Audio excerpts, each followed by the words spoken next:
Hey guys, welcome back to Kishan. ഇന്നത്തെ വ്ളോഗിൽ നമ്മൾ വന്നിങ്ങനെന്ന് വെച്ച് കഴിഞ്ഞാൽ ഞാൻ ഇന്ന് ഒരുപാട് കാലത്തിന് ശേഷം നാട്ടിലോട്ട് പോകേണ്ടി പോവാണ്. അപ്പോൾ നാട്ടിൽ പോകുന്ന സമയത്ത് ഞാൻ എൻ്റെ ക്ലിനിക്കിലുള്ളത്. അപ്പോൾ ഡ്യൂട്ടി കഴിഞ്ഞ് ഞാനിപ്പോൾ ഇറങ്ങാൻ വേണ്ടി പോവാണ്. ഏകദേശം 1:15 ആയിട്ടുണ്ട്. അപ്പോൾ 2 മണിയാകുമ്പോൾ ഞാൻ ഇവിടെ നിന്ന് ഡ്യൂട്ടി കഴിഞ്ഞ് ഇറങ്ങും. അപ്പോൾ നമുക്ക് നമ്മുടെ സ്റ്റാഫ്സിൻ്റെ ഒക്കെ ഒരു യാത്ര പറഞ്ഞ് നമുക്ക് പോകാം. യാത്ര ഞാൻ പോകുന്നതിൽ ഏറ്റവും സംഭവിച്ചിരിക്കുന്നത് അവിടെ കാണാം. ഞാൻ പോകുന്നതിൽ എൻ്റെ കോട്ടൊക്കെ എടുത്ത് പിടിച്ചിരിക്കുന്നത്. ഇതാണ് നമ്മുടെ പുതിയ ഇൻചാർജ്. ഈ ക്ലിനിക്കിന്റെ എല്ലാ ചുമതലകളും ഞാൻ ഏൽപ്പിച്ചിട്ടുണ്ട്. സന്തോഷം. ഇപ്പൊ അടുത്തൊരു 1.5 മാസം എന്ത് പ്രശ്നം ഈ ക്ലിനിക്കിൽ വന്നു കഴിഞ്ഞാൽ ഇവനാണ് ഉത്തരവാദി, ഞാനല്ല. റസാഖ് സാർ ഉണ്ട്, രാജേഷ്. ഞാൻ പോകുന്നതിന് tell me what something about. Have a happy journey, Fasil. Happy and safe journey. Happy journey. Happy journey. Happy journey, Fasil. Bye bye Faseel.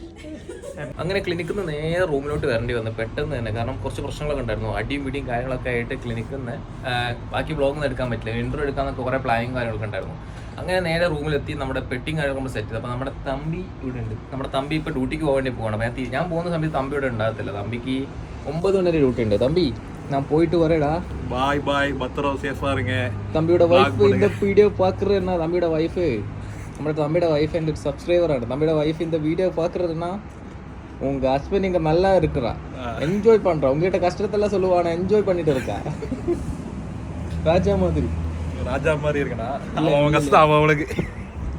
അപ്പം പോയിട്ട് വരാം തമ്പി. Bye bye guys. അങ്ങനെ ഫൈനലി എനിക്ക് പോകാനുള്ള ടൈം ആയിട്ടുണ്ട്. ഏകദേശം 9 മണി ആയിട്ടുണ്ട്. ഒരു 9:15 കൂടി ഞാൻ ഇവിടുന്ന് ഇറങ്ങും. അപ്പം നമ്മുടെ കൊണ്ടാക്കാൻ വേണ്ടിയിട്ട് ജുബാനൊക്കെ വരാമെന്ന് പറഞ്ഞു. പിന്നെ ഞാൻ ഒരുപാട് പ്ലാൻ ഉണ്ടായിരുന്നു. എനിക്ക് ഒരുപാട് രീതിയിൽ വ്ളോഗ് എടുക്കണം, ക്ലിനിക്കിൽ പോയിട്ട് അവിടുന്ന് ഇറങ്ങുന്ന ഒരു വ്ളോഗ് എടുക്കണം എന്നൊക്കെ പ്ലാൻ ഉണ്ട്. പക്ഷേ ഒരുപാട് പ്രശ്നങ്ങൾ. ഇന്ന് പോകുന്ന ദിവസം ആയതുകൊണ്ട് തന്നെ ക്ലിനിക്കിൽ ഒരുപാട് ഇഷ്യൂസും കാര്യങ്ങളൊക്കെ നടന്നു. അത് കഴിഞ്ഞ് നേരെ അങ്ങനെ പുറത്ത് ഇറങ്ങി പെട്ടിയും കാര്യങ്ങളൊക്കെ കിട്ടുന്ന വീഡിയോസൊക്കെ എടുക്കുന്നുണ്ടായിരുന്നു. എനിക്ക് സ്റ്റെപ്പ് ബൈ സ്റ്റെപ്പ് ഒരുപാട് വീഡിയോസ് എടുക്കുന്നുണ്ടായിരുന്നു, പക്ഷേ പറ്റിയില്ല. അതിന് ഓരോരോ റീസണുകളൊക്കെ ആയി അതൊക്കെ മുടങ്ങി. ഇപ്പം എന്തായാലും നമുക്കിപ്പോൾ നേരെ എയർപോർട്ടിലോട്ട് പോകണം. നമ്മുടെ വൈശാഖ് ബ്രദർ ഇവിടെ കിടക്കുന്നുണ്ട്. സോ നമ്മുടെ കൊണ്ടാക്കാൻ വേണ്ടി ജുബാൻ വരാമെന്ന് പറഞ്ഞിട്ടുണ്ടായിരുന്നു. അപ്പോൾ ജുബാന് വേണ്ടി ഞാൻ അങ്ങനെ വെയിറ്റ് ചെയ്തിരിക്കും. അപ്പോൾ നമ്മുടെ പെട്ടിയും കാര്യങ്ങൾ നമ്മളിവിടെ പാക്ക് ചെയ്ത് സെറ്റ് ചെയ്ത് വെച്ചിട്ടുണ്ട്. അപ്പോൾ ജുബാൻ എന്നെ കൊണ്ടാക്കാമെന്ന് പറഞ്ഞ ആശം നല്ല ഉറക്കത്തില്ല. ഇവിടെ മൊത്തം വലിച്ചു വാരി ഇട്ടിട്ട് കിടന്ന് ഉറങ്ങുന്നുണ്ട്. ജുബാനെ, ജുബു പോവാ. സോ എല്ലാ പ്രാവശ്യത്തെ പോലെ എവിടെയെങ്കിലും പോകാനുള്ള സമയത്ത് ഇവ ഇങ്ങനെ തന്നെയാണ്, നല്ല രീതിയിൽ കിടന്നങ്ങ് ഉറങ്ങും. വരാമെന്നൊക്കെ പറഞ്ഞിട്ടുണ്ട്, പക്ഷെ വരുന്ന എനിക്ക് പ്രതീക്ഷയില്ല. പക്ഷെ അവനായതുകൊണ്ട് ചിലപ്പം അടുത്ത എൻഡ് ഒരു 5 മിനിറ്റ് മുമ്പ് എഴുന്നേച്ച് വരാൻ സാധ്യതയുണ്ട്. അപ്പം അങ്ങനെ നമുക്ക് നേരെ എന്താക്കാം, നമുക്ക് എയർപോർട്ടിലോട്ട് പോകാം. ഇന്ന് എയർപോർട്ടിൽ ഒരുപാട് വീഡിയോസും കാര്യങ്ങളൊന്നും ഞാൻ ചെയ്യുന്നില്ല. പക്ഷെ നമ്മുടെ കസിൻ ജുനൈദ് നമ്മുടെ കൂടെ ജോയിൻ ചെയ്യാമെന്ന് പറഞ്ഞിട്ടുണ്ട്. അവരും വരുന്നുണ്ട് നാട്ടിലോട്ട് എൻ്റെ കൂടെ. പിന്നെ നമ്മുടെ കൊളീഗായിട്ടുള്ള നബീൽ ബ്രോയും ഉണ്ട്. എല്ലാ പ്രാവശ്യം ഞാൻ നാട്ടിൽ പോകുമ്പോൾ ആരെങ്കിലൊക്കെ എൻ്റെ കൂടെ ഉണ്ടാവും. ഫസ്റ്റ് പോക്കിന് എൻ്റെ കൂടെ എൻ്റെ ഒരു കൊളീഗ് ഉണ്ടായിരുന്നു. 2ാമത്തെ പോക്കിന് ജുനൈദും എൻ്റെ കസിൻ്റെ വൈഫും കൊച്ചും ഒക്കെ ഉണ്ടായിരുന്നു. ഈ പ്രാവശ്യം സെയിം ജുനൈദ് തന്നെ ഉണ്ട്. കഴിഞ്ഞ പ്രാവശ്യം പോയത് ജുനൈദിൻ്റെ കൂടെ ആയിരുന്നു. അപ്പോൾ ജുനൈദും ഉണ്ട്, നമ്മുടെ കൊളീഗും ഉണ്ട്. അപ്പോൾ നമ്മൾ 3 പേരാണ് പോകുന്നത്. 3 പേര് പോയി കഴിഞ്ഞാൽ പണിയാണെന്നൊക്കെ പറയുന്നുണ്ട്. എന്നാലും കുഴപ്പമില്ല, നമുക്ക് നേരെ എന്താക്കാം, നമുക്ക് എയർപോർട്ടിൽ എത്തിയിട്ട് കാണാം. സോ അങ്ങനെ ഫൈനലി നമ്മൾ ദുബായ് എയർപോർട്ടിൽ എത്തിയിട്ടുണ്ട്. അപ്പോൾ ഈ ഒരു ദുബായ് എയർപോർട്ട് നാട്ടിൽ പോകുന്ന സമയത്ത് നമ്മൾ ഈ ഒരു എയർപോർട്ടിൻ്റെ എൻട്രൻസ് കയറുമ്പോൾ നമുക്കൊരു പ്രത്യേകതരം സന്തോഷം. അതിപ്പോൾ പറഞ്ഞറിയിക്കണമെന്നുണ്ടെങ്കിൽ നിങ്ങളൊരു പ്രവാസിയായാൽ മാത്രമേ നിങ്ങൾക്കത് മനസ്സിലാവൂ. സോ അങ്ങനെ എയർപോർട്ടിലെത്തി നമ്മളെല്ലാവരും എക്സൈറ്റഡ് ആണ്. എൻ്റെ എല്ലാ വീഡിയോസിലും ഞാൻ ഈ ഒരു എയർപോർട്ട് നിങ്ങളെ കാണിക്കലുണ്ട്, എന്നാലും നിങ്ങൾ ഒന്നുകൂടെ കണ്ടോ. അങ്ങനെ നമ്മൾ എത്തിയപ്പോൾ നമ്മുടെ ജുനൈദ് ബ്രദർ വന്നിട്ട്, അപ്പോൾ നമ്മൾ 3 പേരാണ് പോകാൻ പ്ലാൻ ചെയ്തിട്ടുണ്ടായിരുന്നെന്ന് വെച്ച് കഴിഞ്ഞാൽ.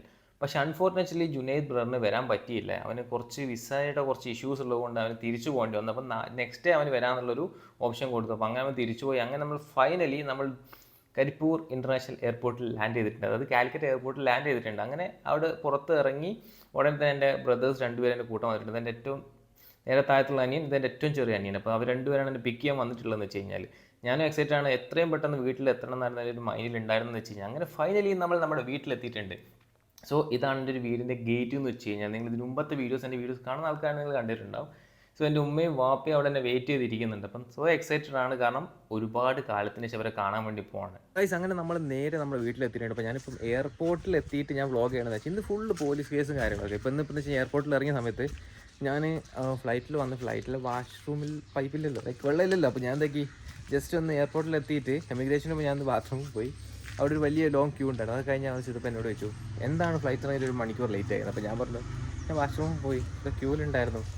അത് കഴിഞ്ഞ് ഇറങ്ങിയ ഉടനെ എന്താ അറിയില്ല, പുറത്തിറങ്ങി ഇങ്ങനെ പോകുമ്പോൾ തന്നെ മഫ്തിയിലുള്ള 2 പോലീസുകാർ വന്നിട്ട് എന്നോട് പറഞ്ഞു എങ്ങോട്ടാണ് പോകുന്നത്, എന്തിനാണ് വന്നതെന്ന്. ഞാൻ പറഞ്ഞു ഞാൻ ദുബായിൽ നിന്ന് വരിക.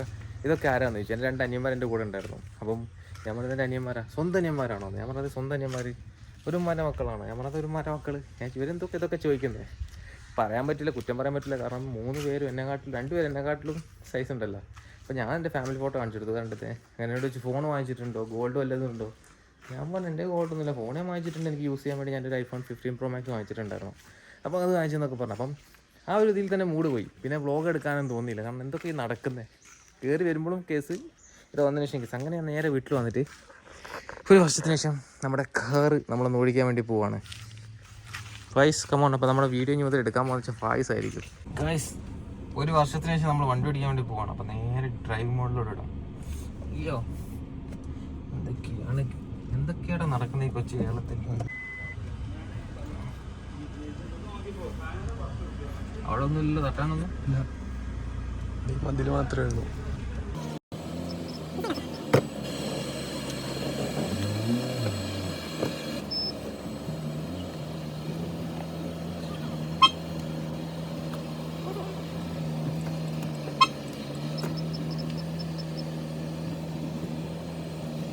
സോ കുറെ കാലത്തിന് ശേഷം, ഏകദേശം ഒരു വർഷത്തിന് ശേഷം ഞാനൊന്ന് കാർ ഓടിക്കുക. ദുബായിൽ ലൈസൻസ് ഉണ്ടെങ്കിലും ദുബായിൽ നമുക്ക് സ്വന്തമായിട്ട് എനിക്ക് കാറൊന്നുമില്ല. അതുകൊണ്ട് തന്നെ ഞാൻ എന്താക്കല്ല, അധികം ഞാൻ കാർ ഓടിക്കാറില്ല. എനിക്ക് എപ്പോഴും നമ്മൾ സ്വന്തം വണ്ടി ഓടിക്കുന്ന പോലെ നമ്മൾ മറ്റുള്ളവരുടെ വണ്ടി ഓടിക്കാൻ എനിക്ക് അത്ര താല്പര്യമില്ല. കാരണം എന്തെങ്കിലും പറ്റി കഴിഞ്ഞാലോ സ്വന്തമാകുമ്പോൾ നമ്മളെന്നെ സഹിച്ചാൽ മതിയല്ല. അങ്ങനെ എന്തായാലും നമ്മൾ നാട്ടിലൊരു ഒരുപാട് പ്ലാൻ ചെയ്തായിരുന്നു കേട്ടോ. നമ്മൾ ഈ പ്ലാൻ ചെയ്യാത്ത ദിവസങ്ങളൊക്കെ വീഡിയോസ് ഒക്കെ എടുക്കാൻ പറ്റലുണ്ട്. ഇപ്പൊ പ്ലാൻ ചെയ്ത് നമ്മൾ എയർപോർട്ടിൽ നിന്നും നമ്മുടെ ക്ലിനിക്കിൽ നിന്നും എല്ലാത്തിനും പ്ലാൻ ചെയ്ത് വ്ളോഗ് ചെയ്യണം എന്നൊക്കെ വിചാരിച്ച് വന്നിട്ട് ഇപ്പൊ മൊത്തം അടിമുടി തെറ്റി. അവിടുന്ന് ആദ്യമായിട്ടാണ് എന്നെ എന്താക്കുന്നത്, ഇങ്ങനെ എനിക്ക് ചോദ്യം ചെയ്യലും കാര്യങ്ങളൊക്കെ വരുന്നത്. ഒരു ഗോൾഡിന്റെ റോൾഡ് ഗോൾഡ് പോലും കൊണ്ടുവരാത്ത എന്നോട്, എൻ്റെ അടുത്തൊന്നും പൈസ ഇല്ലടേ വായിക്കാൻ. ഇപ്പോൾ ഗോൾഡൊന്നും വാങ്ങിച്ച് കൊണ്ടുവരാനുള്ള പൈസ ഒന്നുമില്ല. അതിന് മാത്രം പൈസ ഒക്കെ എൻ്റെ ഉണ്ടെങ്കിൽ ഞാൻ നാട്ടിൽ നിൽക്കൂല, അവിടെ പോയി പട്ടുപണി എടുക്കും. സോ അങ്ങനെ നമ്മൾ നേരെ ലാൻഡ് ചെയ്തിട്ടുണ്ട്. അപ്പോൾ നമുക്ക് എന്തായാലും നമ്മുടെ വീട്ടിലെ വിശേഷങ്ങളും കാര്യങ്ങളൊക്കെ നമ്മൾ പറയണമെന്ന് വിചാരിച്ചിട്ട് നമുക്ക് പറ്റിയിട്ടില്ല. ഉമ്മാനെ ഒന്നും കാണിക്കാൻ പറ്റിയില്ല ഇപ്രാവശ്യം വന്നിട്ട്. ഒന്നാമത് ടയേർഡായിരുന്നു, ഡിലേ ആയി, പിന്നെ അതിൻ്റെ ഇതിൽ വർക്ക് ചെയ്യണം എല്ലാം കൂടെ ആയിട്ട് ഒന്ന് ഫ്രഷ് ആയിട്ട് നിന്നപ്പാണ് ഞാൻ പുറത്തേക്കൊന്ന് ഇറങ്ങാൻ വെച്ചത്. അപ്പോൾ ഇതാണ് എൻ്റെ നാടെന്നൊക്കെ വെച്ച് കഴിഞ്ഞാൽ സ്ഥലം നല്ല പച്ചപ്പും കാര്യങ്ങളൊക്കെ ആയിട്ടുള്ള നല്ല അടിപൊളി സ്ഥലമാണ്. കുളമുണ്ട്, നല്ല ഗ്രാമപ്രദേശം പോലത്തെ ഒരു സ്ഥലമാണ്. പക്ഷെ സിറ്റിയാണ് ഇത്. ഈ ഒരു ഏരിയയിൽ ഇങ്ങനെയാണ്. അപ്പം നമ്മളൊന്ന് വണ്ടിയൊക്കെ ഒന്ന് ഓടിച്ച് ടൗണിലൂടെ ഒക്കെ ഒന്ന് ജസ്റ്റ് നമുക്കൊന്ന് കറങ്ങിയിട്ട് വരാം. സോ ഗൈസ് നമ്മളിപ്പോൾ എന്ന് വെച്ചാൽ ഇന്ന് വന്നിട്ടേ ഉള്ളൂ. ഇപ്പം അങ്ങോട്ട് മൊത്തത്തിൽ നമുക്ക് എന്താക്കാം, ഒരുപാട് വ്ളോഗ്സും കാര്യങ്ങളൊക്കെ പ്ലാൻ ചെയ്യാം. നമുക്ക് പെണ്ണ് കാണൽ ചടങ്ങുകളും കാര്യങ്ങളൊക്കെ ഉണ്ടാകും. കാരണം എല്ലാ പ്രാവശ്യം എൻ്റെ ഉമ്മേനെ പെണ്ണ് കാണാൻ കൊണ്ടുവന്നതാണ്. അതുകൊണ്ട് തന്നെ നമുക്ക് എന്തായാലും എനിക്ക് ഈ ഡ്രൈവ് ചെയ്തൊരു വർഷം ആയതുകൊണ്ട് തന്നെ എനിക്ക് എന്തൊക്കെയൊക്കെ ഒരു ഫീൽ കിട്ടുന്നത് വണ്ടി ഓടിക്കുമ്പോൾ. നമ്മൾ ഫസ്റ്റ് ടൈം വണ്ടി ഓടിക്കുമ്പോൾ ഫീലൊക്കെ കിട്ടുന്നുണ്ട്. കാരണം അവിടെ ലെഫ്റ്റ് സൈഡ്, ഇവിടെ റൈറ്റ് സൈഡ് അല്ലേ. നെയ്മായി വരണേ ഇവിടുത്തെ റോഡും കാര്യങ്ങളൊക്കെ. അയ്യോ. സോ നമ്മൾക്ക് വെച്ചാൽ നമ്മൾ നേരെ താമരശ്ശേരി ടൗണിലൂടെ ഒന്ന് വണ്ടി ഓടിക്കുക. നമ്മൾ വന്നപ്പം എൻ്റെ അനിയനെ വണ്ടി ഓടിച്ചത്, അങ്ങനെ പേടിച്ച് കുറച്ചിരിക്കുമായിരുന്നു. കാരണം നമ്മൾ ദുബായ് റോഡുകളിൽ എന്ന് വെച്ച് കഴിഞ്ഞാൽ ഭയങ്കര സേഫാട്ടോ ഡ്രൈവിങ്. എനിക്ക് ഇവിടെ വരുമ്പോൾ എന്ന് വെച്ച് കഴിഞ്ഞാൽ എല്ലാവരും പറയുമെങ്കിലും ഇവിടെ വന്നിട്ട് വണ്ടി ഓടിക്കുമ്പോൾ വണ്ടി ഓടിക്കുമ്പോൾ എനിക്ക് ഫീലില്ല. പക്ഷേ വണ്ടിൻ്റെ സൈഡിലിരിക്കുമ്പോൾ എനിക്ക് പേടിയാവുന്നതാണ് നല്ല രീതിയിൽ. വണ്ടിയുടെ വരവും കാര്യങ്ങളൊക്കെ കാണുമ്പോഴൊക്കെ അല്ലേ. സോ നമുക്ക് നേരെ താമരശ്ശേരി ടൗണും കാര്യങ്ങളൊക്കെ കാണാം. നമ്മൾ നേരെ ടൗണിലോട്ടാണ് നമ്മൾ കയറിക്കൊണ്ടിരിക്കുന്നതെന്ന് വെച്ച് കഴിഞ്ഞാൽ ഏതായാലും ദുബായിൽ നിന്ന് വരുന്ന വീഡിയോ ചെയ്യാൻ പറ്റിയില്ലെങ്കിലും നമുക്ക് നാട്ടിൽ വന്നിട്ട് കറങ്ങുന്ന വീഡിയോസും കാര്യങ്ങളൊക്കെ ചെയ്യാം. പ്രത്യേകിച്ച് പണിയൊന്നുമില്ലല്ലോ. ഈ മൊത്തത്തിൽ വെച്ച വീഡിയോസ് മാത്രം എടുക്കാനേ ടൈമുള്ളൂ ഗൈസ്. സോ നേരെ നമ്മൾ ടൗണിലോട്ട് കയറുവാണ്. നമ്മൾ സ്ഥലമൊക്കെ ഒന്ന് കാണിച്ചു കൊടുക്കും ഫൈസ്. ഇതാണ് താമരശ്ശേരി. ഇതൊരു ബാറായിരുന്നു ആദ്യം, അത് ക്ലോസ് ചെയ്തു. സോ ഇവിടെ എന്ന് വെച്ച് കഴിഞ്ഞാൽ അത് നമ്മുടെ ബാപ്പാൻ്റെ ഒരു ഷോപ്പാണ്. നല്ല വാർത്തയും കാര്യങ്ങളൊക്കെ കിട്ടുന്ന അടിപൊളി ഒരു ഷോപ്പാണ്. ഞാൻ റോഡിലോട്ട് ശ്രദ്ധിക്കും. ഫൈസ് മൊത്തത്തിൽ കാണിച്ചു കൊടുത്തോ. സോ നമ്മളിത് കാരാടി ടൗൺ, നമ്മുടെ നാടിന്റെ ടൗൺ ഏരിയയിലോട്ട് നമ്മളിങ്ങനെ പോയിക്കൊണ്ടിരിക്കുക. സോ നമ്മുടെ താമരശ്ശേരിയിലുള്ള പുരാതനമായ ഫൈസൊക്കെ പഠിച്ച സ്കൂൾ. ഫൈസ് എന്ന് വെച്ചാൽ എൻ്റെ അനിയനാണ്, അവൻ പഠിച്ച സ്കൂളാണത്. ഞാൻ പഠിച്ചില്ല, എന്നെ കൊണ്ട് വേറെ ഞാൻ ഒഴിച്ച് ബാക്കി എല്ലാവരും പഠിച്ച സ്കൂളാണത്.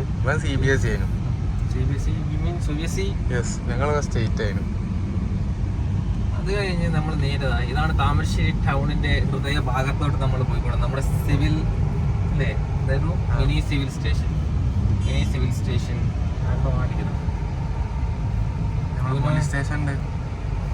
നമ്മൾ താമരശ്ശേരി പോലീസ് സ്റ്റേഷനാണ് നമ്മുടെ ലെഫ്റ്റ് സൈഡിലുള്ളത്.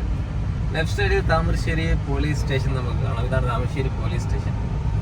അത് കഴിഞ്ഞ് നേരെ നമ്മുടെ താമരശ്ശേരിയുള്ള പഴയ ബസ് സ്റ്റാൻഡ്. ഇപ്പം എന്തായാലും നമുക്ക് ഈ ഒരു താമരശ്ശേരി ടൗൺ നമ്മുടെ പഴയ സ്റ്റാൻഡ് കാര്യങ്ങളൊക്കെ വരുന്നത് അത്യാവശ്യം നല്ല റഷുള്ളൊരു ടൗൺ ആണിത്.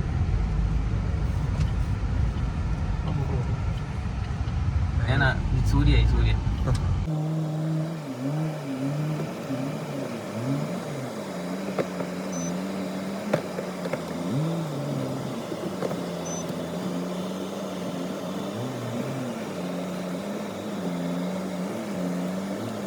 സോ നമ്മളങ്ങനെ തിരിച്ച് വീട്ടിലോട്ട് എത്തിയിട്ടുണ്ട്. അപ്പം ഇതാണ് എൻ്റെ വീട്. എൻ്റെ വീടൊക്കെ ഒരുപാട് മാറിപ്പോയി. ഞാൻ നോക്കുമ്പോൾ എന്ന് വെച്ച് കഴിഞ്ഞാൽ നമ്മുടെ മുറ്റവും കാര്യങ്ങളൊക്കെ കഴിഞ്ഞ പ്രാവശ്യം എങ്ങനെ നല്ലായിരുന്നു, മൊത്തത്തിൽ മാറി. സോ നമ്മുടെ പഴയ കാർ ഇവിടെ ഉണ്ട്. നമ്മുടെ പുതിയ കാറ് എന്ന് വെച്ചാൽ ഞാൻ പോയതിന് ശേഷം അവർ വാങ്ങിച്ച കാറാണ്. നല്ല അടിപൊളിയായിട്ടുണ്ട്. പക്ഷേ ഇതിൽ കുറച്ച് വർക്കും കാര്യങ്ങളൊക്കെ തീർക്കാനുണ്ട്. സോ നമ്മുടെ ഒരു ഏരിയ മൊത്തത്തിൽ അവർ മാറ്റിയിട്ടുണ്ട് വീട്ടിൽ. അപ്പോൾ എന്ന് വെച്ചാൽ നമുക്ക് നേരെ വീടിൻ്റെ അകത്തോട്ട് പോകും. അപ്പം ഞാൻ കഴിഞ്ഞ പ്രാവശ്യം പോയപ്പോൾ എന്ന് വെച്ച് കഴിഞ്ഞാൽ ഇവിടെയൊക്കെ ഒരുപാട് മാറ്റങ്ങൾ വന്നിട്ടുണ്ട്. ഒരുപാട് നാൾക്ക് ശേഷം ഞാൻ എൻ്റെ വീട്ടിലോട്ട് തിരിച്ചു വന്നേക്കുക. നമുക്ക് വന്നതിന് ശേഷം ഉമ്മാനൊക്കെ ഒന്ന് പരിചയപ്പെടാം. ഉമ്മാനെ കഴിഞ്ഞ വീഡിയോയിൽ പരിചയപ്പെട്ടിട്ടുണ്ടായിരുന്നു. അപ്പോൾ ഉമ്മ ഉണ്ട്. ഉമ്മ ഞാൻ വരുന്ന സമയത്ത് നല്ല ഡ്രസ്സൊക്കെ ഇട്ട് നിന്നിട്ടുണ്ടായിരുന്നു. കാരണം വ്ളോഗ് എടുക്കുമെന്ന് വിചാരിച്ചിട്ട്. പക്ഷേ ഞാൻ മൂഡ് ഓഫ് ആയതുകൊണ്ട് ഞാൻ വ്ളോഗ് എടുത്തില്ല. അതിന് അങ്ങോട്ട് വരും വ്ളോഗുകളിൽ നമുക്ക് പെണ്ണ് കാണാൻ പോകുമ്പോൾ നമുക്ക് വ്ളോഗ് ചെയ്യാം. പെണ്ണ് കാണാൻ പോകുന്ന വ്ളോഗൊക്കെ ചെയ്തിട്ട് നമുക്ക് എന്താക്കാം വീഡിയോ. അപ്പോൾ എന്തായാലും ഇന്നത്തെ ഒരു വ്ളോഗ് ഞാൻ ഇവിടെ വെച്ച് വൈൻഡപ്പ് ചെയ്യണം. അപ്പോൾ അടുത്ത വീഡിയോയിൽ വീണ്ടും കാണാം. അതുവരെയും bye guys, take care. Subscribe ചെയ്യാൻ പറ. സബ്സ്ക്രൈബ് ചെയ്യുക ഗൈസ്. ഓക്കെ, അപ്പോൾ അടുത്ത വീഡിയോയിൽ കാണാം. ബൈ.